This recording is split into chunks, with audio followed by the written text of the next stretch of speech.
Un tagad es runāšu par to, par ko man lūdz runāt. Un tā ir nāve un attieksme pret nāvi.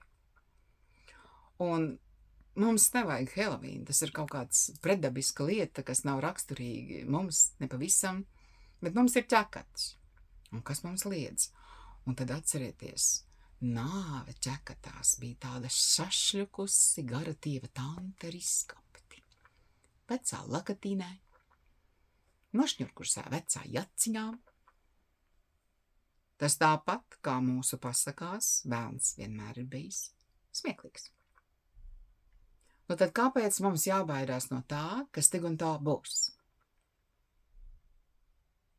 Nav beigas. Es esmu nomirusi, atnākusi atpakaļ 78. gadā, un nekas tur nebeidzās. Tas ir sen, es biju jauna, vēl nepieredzējusi, man bija 24 gadi. Man dzīvība tobrīd bija Dievu rokās un māsiņā, kur to jau bija piedzīvojusi. Jo man bija anafilaktiskais šoks no kontrastvielas. Neizskaidrojam. Bet fakts. Nu, pabiju, un tad ar to liftu Dieviņš man atsūtīja atpakaļ.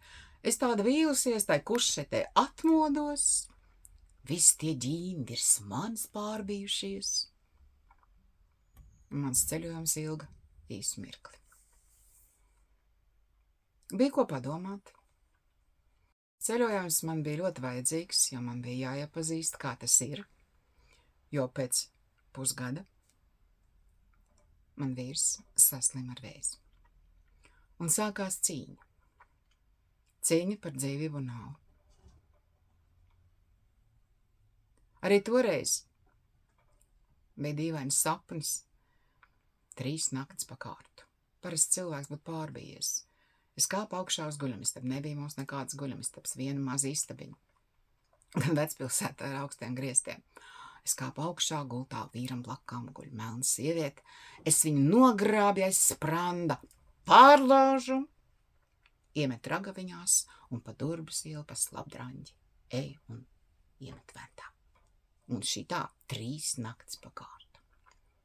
Šis sapnis man deva ziņu, ka mēs uzvarēsim. Un mēs tiešām uzvarējām. Jo man vīrs nodzīvoja 22 gadus, un ārsts toreiz teica, ka dzīvos pusgadu. Jā, es lūdzu Dievu.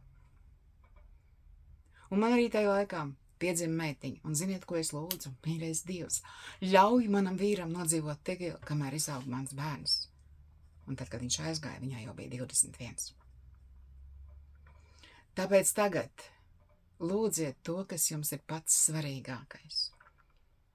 Un mums visiem šobrīd vissvarīgākais.